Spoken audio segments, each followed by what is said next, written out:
Good morning, everybody. Welcome to Buxton in Derbyshire. Buxton is the main town next to the Peak District National Park. He's got a ticket. And it has a population of 22,000 people. Today is a cold, wet and rainy and windy day. And Buxton is affectionately known as the Bath of the North. There's a city near Wales, down near Bristol, called Bath, and it's very pretty, very sandstony, very spa, very natural spring water. And Buxton, many of my British viewers would be like, yeah, I've got a bottle of plastic water, or shall I say a plastic bottle of normal H2O water on my table with Buxton written on it. Buxton is world famous for its warm, natural spring water. I'm going to try and find it. There's a well, there's a little fountain, the fountain of youth. We will drink it, we will taste it, we'll spit it out, and I'll tell you what I think. But there's quite a few things to see here in Buxty, and the first one, of course, is the town hall that you see straight ahead. We'll get a bit closer. Well, I forgot to say, Buxton got big. It got like famous and big, and like it was the Glastonbury of its day in the 1780s. It grew from a population in the 1780s of about 1,000 people to within a decade it went up to 7,000 people, because people were like, yeah, Bucks my ton. Where's the tap? There he is. Christmas tree heist.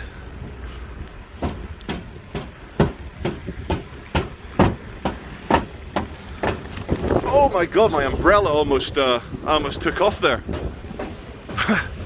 Buxton Town Hall. Yep, it looks exactly the same up close as it did from across the road. Now we pass the what the hell is even that? What is that? Traffic warden? Assorted New World Order commissar? Morality police? I don't know. Yeah, she is a parking enforcer. Yeah, it says on her back, parking enforcement. Now, I forgot to do a tradition. I am parked, as always, for free here in Buxton on Hollins Street. Literally 4 minutes walk from the town hall. You just have to ignore the signs ferrying you, herding you like sheepdogs into the pen where it's all pay for parking, £2 an hour, £5 for the day. I'm like, everywhere else is free. Anyway, check this out. Look at this. You gotta have a strong arm to beat these strong winds. And it is raining, so it has to be done. Yeah, let's go down the hill. Let me try and stabilize the phone a little bit more. Wow, look at that dome up ahead. Dome on the rock. And look at this beautiful little quaint street. Look at this. Crescent view. I love it. King's Head pub right next to the town hall. We come down the very, very steep hill. Now, first impressions, would I live in Buxton? Hell yeah. Looks very civilized. There isn't even the conception of a cracky out here, although I'm sure they do exist.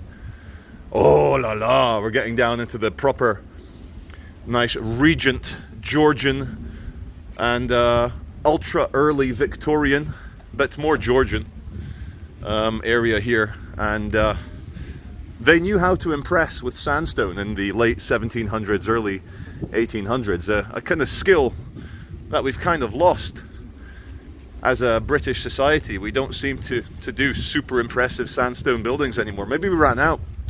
Maybe the Georgians and the Victorians built everything that could be built out of all the sandstone, and there's none left. So we have to make do with plastic and metal and glass mechano sets. Oh, listen to those jackdaws again, chasing a pigeon through the sky. Look how steep it is, all the way up there. We've just come from there. And we arrive at Old Hall Hotel. Looking absolutely fantastic. I am quite lucky that today it's very cold, wet and windy, and horrible, but the sky's a bit brighter. There's even a hint of blue, a hint of cerulean blue in the sky. What we'll do, we'll go and have a look at all the nice fancy things there, and then we'll come on to the Regency sandstone bit in a bit. Bit in a bit. Great English. We'll do the bit in a bit. This is looking into Pavilion Gardens, just here next to the town, not down, round the back of the town hall. Why? I remember this. I came to Buxton 10 years ago to have a look with my Aussie mate. And yeah, I remember the Opera House. Looking very cool. Oh la la! Oh la la, Buxton. Very nice. Let's see what this banner is advertising in Buxton. Will it appeal to Dream Boys? I come all the way to Buxton to escape the Dream Boys, and they're starring here at the Opera House. Okay. Anyway, ignore the fact you saw that. Look at these autumn colours. Look at that waterfall. And it's only a Canada goose. I was like, oh, it's a bird of prey. No, it's a Canada goose. Goosing around. And this is the Opera House. And directly across is a dog-friendly, it says, bar, restaurant, pub thing. It's called the Old Clubhouse. And it's very nice. Nice church behind it. And I think our job now is to find the Palace Hotel on the hill. That's what we're going to find. Lone Star Mexican Steakhouse. Isn't Texas the Lone Star State? And over here in this building, they give you a good warning. It's the old courthouse, and it's got warnings in the window. Look.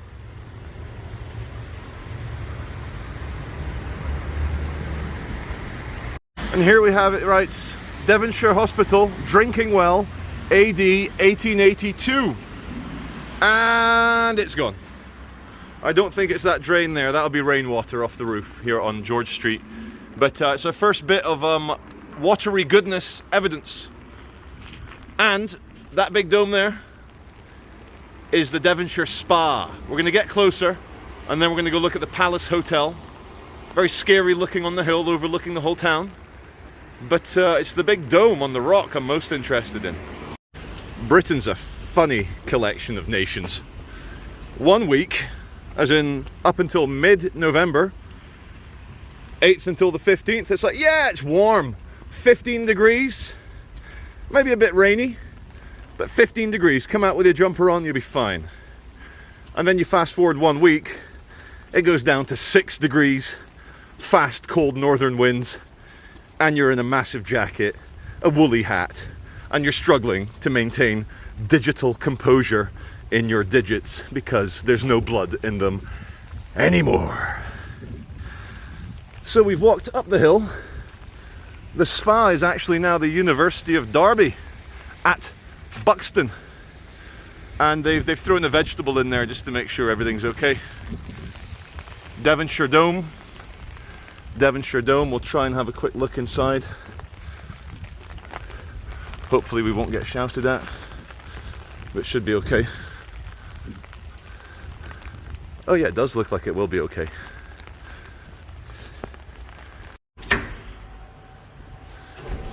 Ooh la la. Oh my god, is that a watery, like cartoon BOMB? And we're in. Hello.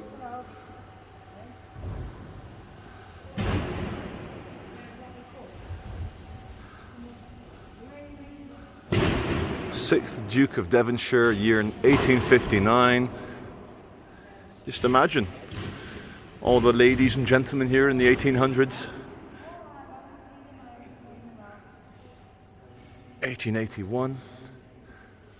I didn't expect it to be this plain in here. I don't know what I expected. Maybe a bit more pomp. Looking up the hill, we turn to the right. Here's the side of the Palace Hotel. Now look at this wall. See the wall coming down? See the wall? I've played enough video games since the 80s to know that, boom, something's different here. That probably used to be a gate in the good old days. And I know that if I tap it with my magic sword, a new quest will become available to me. Let's go and have a look. We may as well. We'll have a quick gander. Obviously this is the place to come and stay. Back in the Victorian era. All the elites, the aristocrats, the earls, the dukes, the lords. This is where you'd have to come and have a look. So we shall. Let's see what we can do.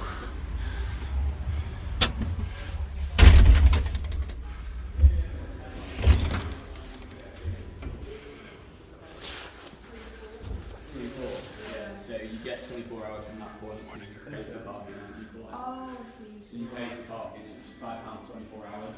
So that means like going in and out as much as you want up to that point. The camera you see you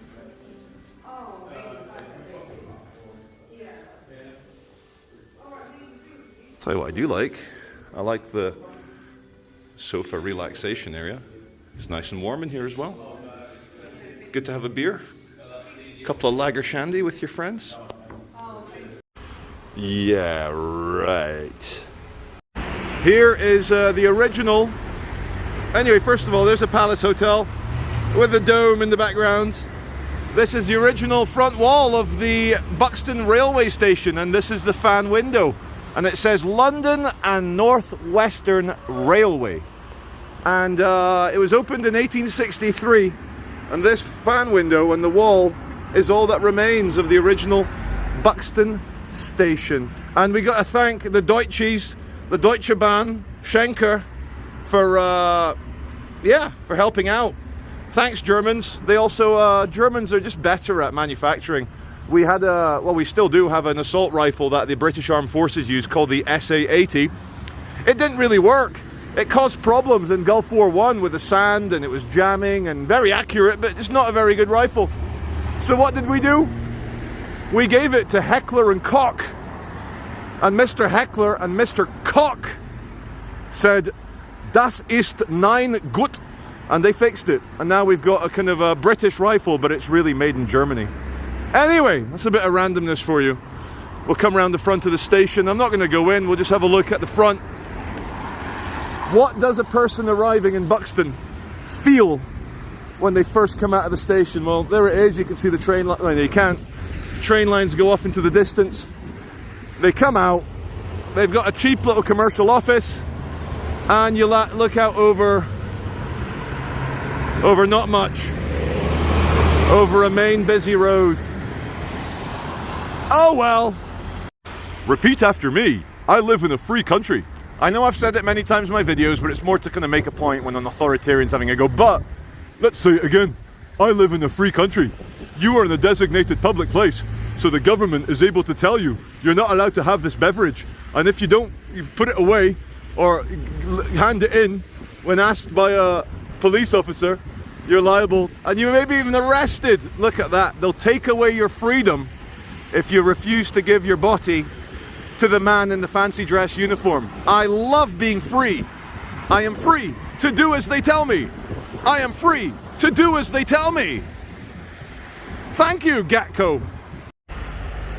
Veitchling viewers are like, come on, Charlie, what can you really see from the train station, which is what you're looking at now? Well, you can see a nasty, disgusting 1970s shopping centre called The Springs. Now look at that architectural design, look at the inspiration, look at the people going in with a spring in their step. Loving life. I was in the car with my kids the other day, and my 10-year-old son, he goes, "Dad, what is that sign? What does it mean?" And I chuckled to myself. I chortled and I said, "My boy, that's a camera." And he's like, "That doesn't look like a camera." And I said, "Well, it's like a 1890s camera. It's a Hasselblad." And he was like, "What?" So across the road there, you've got the Gatco speed camera. My British viewers will be familiar with the Gatco speed camera. But wait, there's a Truvello, Truvello. There's another one, another brand. And, oh, I'm not even allowed to smash it down. And one last thing, I was wrong. It's not commercial property. It's actually retirement apartments built by McCarthy and Stone. Okay, and a mother effing Waitrose. For the international viewers, Waitrose is our most upper class mainstream supermarket here in the UK. I personally shop at Marks and Spencer's, which is similar, but not even Manchester has a Waitrose. And look, it's by appointment to His Majesty the King, Her Majesty the Queen, peace be upon her. But you know you're in a good area when there's a Waitrose around. There used to be two small Waitroses, Waitrosians, in the centre of Manchester, but they got turned into Co-op, which is shit. Big truck just went past. No, and the business, it was a RT My Cock and Sons. I love it. Rate My Cock and Sons. Beautiful. 10 out of 10, mate. Even in the countryside. No! Nina. Now, here's a terrible habit some towns have of putting the beautiful little streams and rivers in the town centre under a 1970s car park. Another town which is very guilty of this is Stockport in Greater Manchester. Look at that. It's under that. And here we are, High Street Buxton. We've got a man with a beard and long hair playing an acoustic Spanish guitar. And yeah, very nice. We turn around. I've just... Don't know if they were shouting at me, but fuck them. Just bought myself a new pair of gloves with the touchscreen ability, of course, and they are very nice. We'll go this way. Look at that, Greg's is rammed.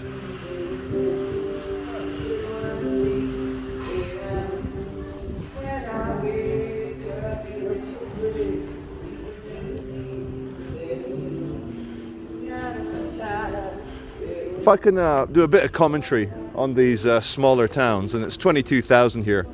Could be smaller, could be a lot bigger, but for some reason, people of A stopped having so many children. Maybe they don't believe in the future. But another thing as well, young people then, they don't want to stay in a small town, they want to move to Manchester, or Birmingham, or Coventry, or whatever. Sheffield, whatever you have around. And the government, as always, a bunch of idiots caught with their pants around their ankles. They're like, oh, and then it's all too late trying to save the high street in these small stores. Why didn't they have some system where the more children you had and raised well, the less tax you paid?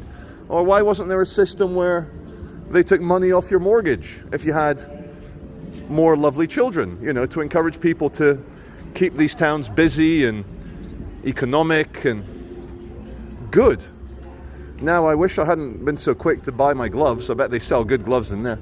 But yeah, I don't know. Human beings respond to incentives. And with all the propaganda saying that kids are destroying the environment, and that polar bears are starving because you're having kids, the Amazon's being cut down because you're having kids, the future's terrible, nuclear war because you're having kids. No wonder your average normie freaked out and didn't repopulate the planet. Now the good news, I went in to torture myself to see different gloves, but my gloves are way better than anything they're offering for a similar price. So I bought them in Trespass. There's Mountain Warehouse, there's Crag Hoppers, and then there's Hawkshead. Well, yeah, I've been posted on TikTok. Cveitch, yeah, I'm a YouTuber. You know who I am? Is it okay if I turn the camera around and say, nice viewers in Buxton? How are you? Hey! So you saw the videos on TikTok? Yeah. Was it me kicking crackheads and stuff like that? Kicking people and that. That's you, isn't it? I'm doing a peaceful tour of the northern towns in England. No way, do you want to get a picture? Yeah, go ahead. No worries, man. That was my viewer Jack. Like many other millennials and Zoomers, he knows me primarily off TikTok. We had a nice photo, and he was very welcoming. Very curious to know why I'm in Buxton. And I say, well, it can't all be smacking the crackheads up. Some of it needs to be maple for butter and tea. A vape shop there next to the mobile phone, second-hand repair, sell shop. Now, I threw my vape pen, it was a rechargeable one, threw it in the bin, threw the liquid in the bin, because I woke up going, the 2-week honeymoon, the love affair with extreme nicotine levels in the blood is over. For about 2 weeks, I was like, yeah, I feel positively stimulated. It's like 10 coffees at once. It's like 5 cigarettes at once, this vape. But then your body adjusts. It gets used to it. What used to get you high no longer does. And so yesterday I was vaping, not to feel stimulated, but just to feel normal. And that's when you know it's ogre. It's totally ogre. So I literally and physically and violently threw my vape in das Binner. There's Lomas Foods and Lomas Clothes and Haberdashery. And don't know what's happening to me. I just hope everyone in there is okay and has a good life and is able to support themselves and feed their families and not stress out too much. Because poor things, we're all human beings. We all have value. I was going to crack a slightly offensive joke and say I found the 5 pillars of Islam, but there's only 4 of them. But is this art? Is this pagan? Is this Celts? I don't know. Sure, it means something. Surely. How come sweet shops are such a thing? Not just America one, big sweet shops everywhere. When I was a kid, we'd have to get our sweets in Victoria Wine. Get a Twix for 20p in 1993. I'm just alongside the Iceland frozen food budget store. And I started thinking far too much. I started using my noggin, and it hurt. I think I've lost my marbles, but you know how our society kind of, by design, there's no other way. In an economic, financial system, the poor are discriminated against. In a poor area, you're not going to get decent stores, decent shops, decent facilities. In a poor area, there's not enough council tax being paid, and so the public services are worse. And that's not a conspiracy. It's just mathematical fact. Just think about it for a second. In a financial system, areas with less finance will not do as well as areas with more financial power. And then you look online, you're like, why are people different then? Why are some people different? You start looking at IQs and temperaments, and you look at the history of the working classes, the history of the middle classes, the history of the upper class and the aristocracy. And then I get thinking that all these normal people going into Iceland or into the Lomas budget store down there, because of the way, and it's a lottery, you don't choose what brain you're born with, you don't choose what parents you're born with, you don't choose what education you have as a child. And so civilization condemns maybe 80 or 90% of people to live a suffering, difficult, struggling life. And then the 10, 20% at the top, you know, smart people like you and me. I'm not saying I'm that smart, but we're able to navigate the financial system, and we're able to live in nice houses, nice flats, have families, have cars, you know, pay for whatever. And then it gets me thinking, like, all these poor people, how well would they do in the natural environment? Like, you know, before civilization, in Paleolithic times, if we were, say, a small tribe in the Amazon, if we were just a small, you know, Stone Age tribe 10,000 years ago, roaming the plains of the Midlands, whatever, I bet having a low IQ or a brain that isn't that big into abstracting financial accounting I bet they'd still do absolutely fine in nature, you know, in small tribes living, you know. I bet a low IQ doesn't stop you being able to catch salmon or hunt deer or anything. And yet, for the benefit of a few at the top, and I'm not being bitter here, I count myself as one of the few at the top. And if you're not poor and you're in the Western world, you've got, you know, say you've got a tiny bit of savings and you're comfortable, you are at the top, and we're condemning 80 or 90% of the planet to live like scum. Now, of course, this is the kind of thinking that led to Marxism, communism, etc. But the communists and the Marxists are just as bad as the capitalists. They still want you to be in a dirty old factory. They still want you to work 10 hours a day. But the communist is like, ah, don't worry, comrade. I know you've got, you know, diseases from working in the factory all day, but at least you're in charge of it. Now go back to work, comrade. We need to get a good quota for our dear leader. Go on, comrade. It's messed up. It's totally messed up. Oh, look, public toilets, good on them. And a big ass railway bridge on top. So what is the solution? Well, you're not going to like the answer. The solution is the complete dismantling of all civilization worldwide, and we go back to being Stone Age tribes people. It's as simple as that. Now, is it going to happen?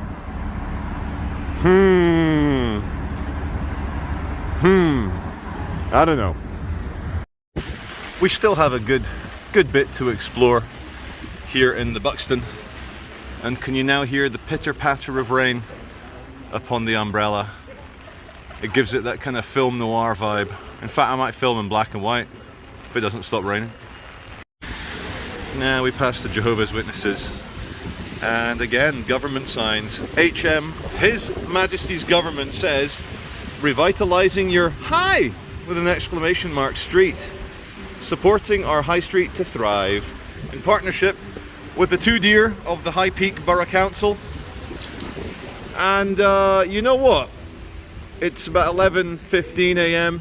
on a Friday. It's raining and it's busy enough. The cafes are full. Greg's is full. Hargreaves and Sons Victorian Tea Rooms is full. They're having a great time. Look, the ladies taking their doggies for a walk. Wonderful. Hello, ladies. How are you? Hello. Now, we're about to get to the really nice part of Buxton. And the babushka dolls, the little babushkas, the Zippo lices, the board games, the tobacco, the gemstones for £1 in the bubblegum dispenser. I'm sure the Americans have got a good name for whatever that is. Hello, is it okay if I have a quick video? And thank you. Look at this amazing store. And as always, the nicer the store, the friendlier the person working in it. Look at that. Flattery will get me everywhere, including into the store, just to film. So he's got his Nag Champa incense, he's got all sorts, he's got the Airfix models. And pipe tobacco in tins. Now that is awesome. And next door, you've got a taxidermied crow. You've got the skull. You've got the old knives. But what really took my fancy, not the bullets, not the other skull, not the dog in the aviator helmet and mask, not the Flying Scotsman. No, it was the phonograph cylinders. Look at this. Look at that. Who the hell knows what this is? Have you seen this? Look at that. This thing would play music. It'd be like a record with tiny little grooves in it, and it would spin and play music. Now that is amazing. Let's put them back in this tub. Awesome. Look at that with the name of the artist and the music on it. Phonograph tubes. Brilliant. Brilliant. There's another one. Very nice. Antique shop. Jewelries. I'm in some Victorian promenade thing. A little Iranian carpet. Persian carpets next to the nice traditional Orient Express style luggage. Now here's a rocking chair for me. For me. And next to the Christmas tree, we're now about to hit the absolute spiritual center of Buxton. It wasn't the Dome, it wasn't the Palace Hotel, it wasn't the High Street, but it's here. It's the Sandstone Cavendish Shopping Arcade. Buxton Baths it used to be. And this was built around 1790, 1800. Just think, the French were having revolutions. The British, who got a bit too comfortable in the United States and turned into Americans, were having wars with King George. It was all going on. People were like changing. Mr. Jack Daw, look at that, Jack D, Jack Daw. Look at the way he walks. He is cocksure in himself or herself. But I love it, you know. People still firing muskets, hunting beaver for their fur. And here, King George was like, I'm going mad. Could you build a bath in the north? We can't bring all the northerners down to Bath. It's too long on the train. It's too long by horse and carriage. Look at it, look at that. They just don't build it like they used to. 1700s. Oh, amazing. It just inspires you to great things. Just look at the architecture. Now what the hell's this? This is St. Anne's Well. We found St. Anne's Well. Free entry. We'll go in for sure. Buxton Crescent it's called, of course. Crescent, which is Latin for growing. Crescendo. And it's great. We're going to go into the pump room here. We'll have a look. Here we go. And it says in gold, St. Anne's Well.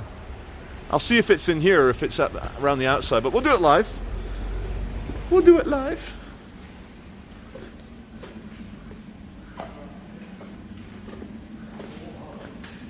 Oh wait, hold on. Here we go. Give you some context. That's where I came in. Look at the ceiling. And check this out. Wow. I love it.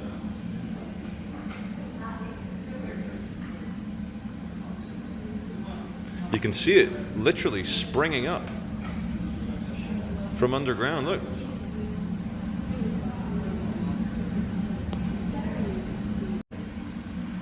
Okay. Romans arrived here in 70 AD. Look at that. Since the Romans, the civilized Romans, they knew how to. And then it was big in the 1700s. Look at where we've just been filming. Look at that. Look at this guy. He's having a great time. Guardians of the water, the well women. Well women were an essential part of looking after the water. Here they are, look. Are you sure you're allowed to have a drink?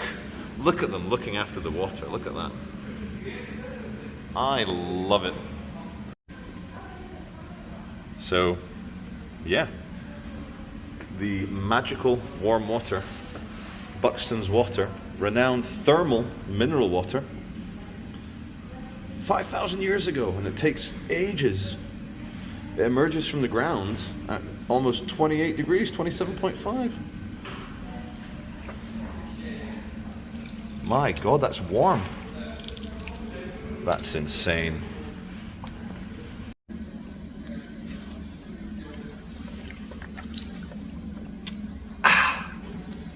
That's good water. Here's just outside, here's the pump room. There's the pump room where the well women would keep it well good.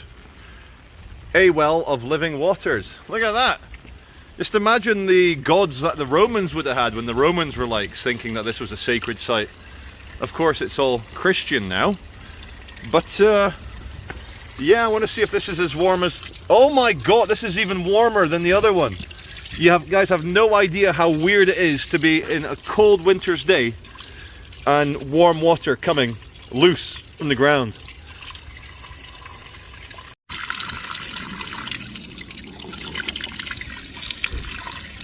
Yeah, it's even better than the indoor water.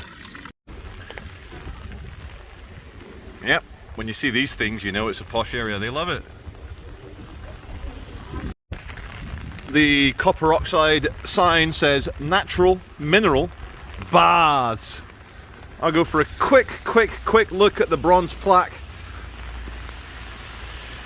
May 1924, Royal College of Physicians, blah blah blah. These baths, founded by the Romans, were entirely rebuilt. No wonder, it was 2,500 years ago, by the corporation and officially reopened. Man, the more I go to these places, the more impressed I am with the Romans. Is it time to bring them back? We should bring back the Romans. They knew how to run a civilization. We're on the Crescent. And it feels so good to be out of the rain. And it feels so nice to walk along such a nice crescenty area. Ooh la la! What's going on in there? I think it's all going on in there. Let's have a quick look. Don't want to interrupt too much. But yeah. Crescendo down the Crescent. This must be the back of a very nice hotel. If I was to take a guess at the St. Anne's Well, St. Anne's Hotel, that's my guess. Now, this is a thermal bath, which is now converted. We're just next to the hotel, obviously. I want you to see the tiles. The traditional tiles. This is what I came in for. Look at that. Just imagine the patients here. The people enjoying the baths. And it's all very bathroom tiley. Love it. Yeah. Stained glass thingy. Roof, ceiling, top, dome. You know what I mean.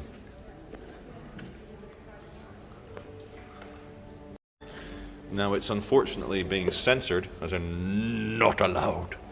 But you can see here under this chipboard thing, this is where one of the hot baths would be.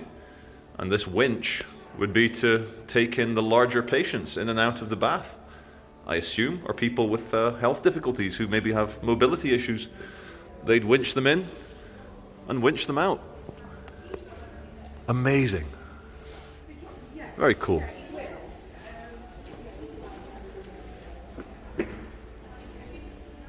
Here's the back of the Crescent, Buxton Crescent.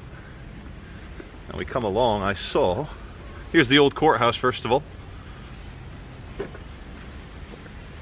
And I saw something which looked very posh. It was an outdoor swimming pool. Oh, there's a dome again! The old courthouse. Bar René Descartes. Cogito ergo sum. I saw an outdoor pool with some very hot water creating a lot of steam, and I want to find it again.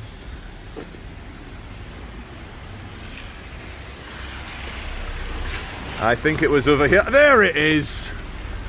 Part of the hotel, I believe.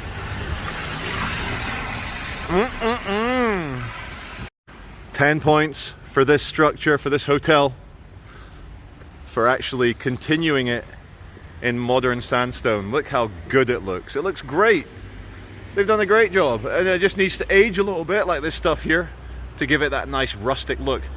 And see all that black on the sides of the building? A lot of times in the UK, when you see black on the sandstone, that's from the Industrial Revolution. The amount of carbon and soot impregnated itself into the limestone and sandstone. So we're coming down the back of the Opera House, and there's a pavilion up ahead.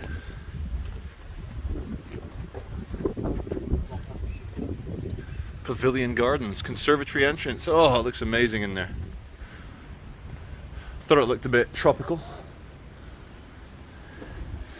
Please let me in. They're like, no, get in the shed. Get in the shed, boy.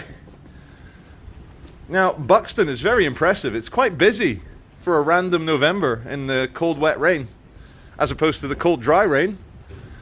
And look at these gardens, again, these epic species of pine tree and fern and evergreen. It's all well-to-do. It's a very, very nice pavilion tea rooms. I'm tempted. I do need to sit down. But before we do, God, it's wholesome in there. Hyper wholesome. Before we do, let's have a look at the structure at the end as we pass the pagoda in the park. Okay. I have come around the back and oh my God, it's a swimming pool. They've attached a swimming pool. They should have made the swimming pool part of the thermal baths. But the big pavilion I was looking at, as in this, it looks like an examination room for schoolboys and schoolgirls. Look. Okay, everyone, you've got half an hour left. Very good.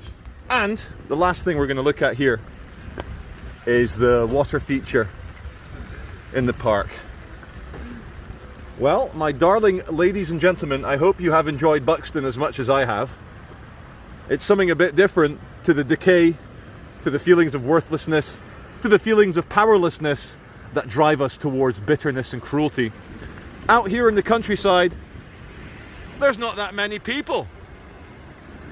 So there's less people to annoy you, less people to stress you out. If you believe, as I tend to increasingly believe, as Jean-Paul Sartre said, l'enfer c'est les autres.